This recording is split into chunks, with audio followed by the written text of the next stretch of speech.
தொடக்கத்தில் இருளைத் தவிர வேறொன்றுமில்லை. கடவுள் வானத்தையும் பூமியையும் படைத்தார். பூமி வெறும் இருளால் மூடப்பட்டு ஆழம் தழுவியிருந்தது.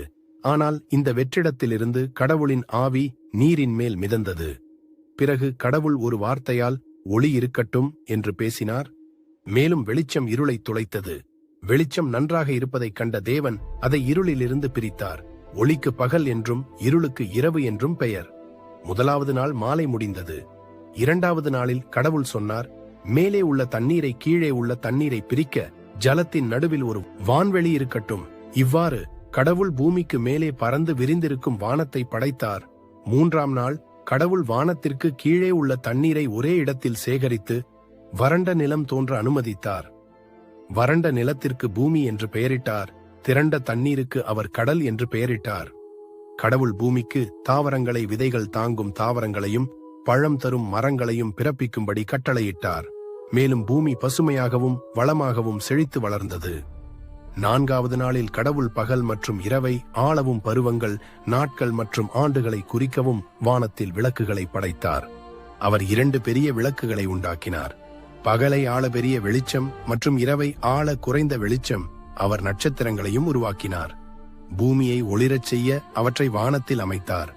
5ஆம் நாளில் தேவன் தண்ணீரை ஜீவராசிகளாலும் வானத்தை பறவைகளாலும் நிரப்பினார். மிகச்சிறிய மீன் முதல் பெரிய திமிங்கலம் வரை கடல்கள் உயிர்களால் நிரம்பி வழிந்தன. எல்லா வகையான பறவைகளும் பூமிக்கு மேலே பறந்தன. ஒவ்வொன்றும் படைப்பின் அற்புதம். 6ஆவது நாளில் கடவுள் பூமியில் சுற்றித் திரிவதற்காக விலங்குகளை படைத்தார். கால்நடைகள், மிருகங்கள் மற்றும் ஊரும் பிராணிகள். பின்னர் கடவுள் தனது மிகவும் சிறப்பான மனிதனை உருவாக்கினார். தம்முடைய சாயலில் மனிதனை உருவாக்குவோம் என நினைத்தார்.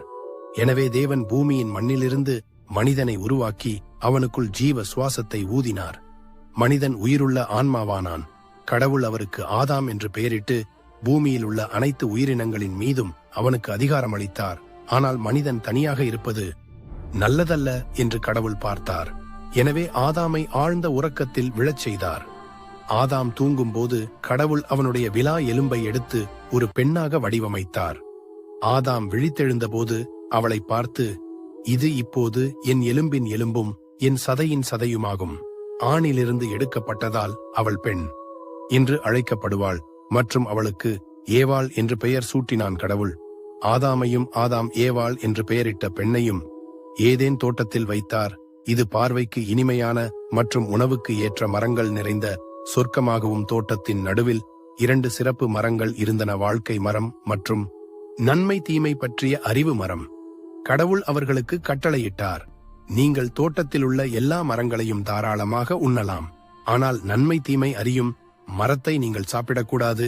ஏனென்றால் நீங்கள் அதை உண்ணும் நாளில் நீங்கள் சபிப்பிற்குள்ளாகவும் இறக்கவும் நேரிடும் என்று கூறினார்.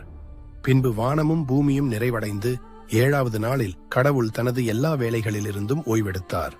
அவர் 7ஆம் நாளை ஆசீர்வதித்து அதை பரிசுத்தமாக்கினார். ஏனென்றால் அவர் படைப்பின் அனைத்து வேலைகளிலிருந்தும் ஓய்வெடுத்தார்.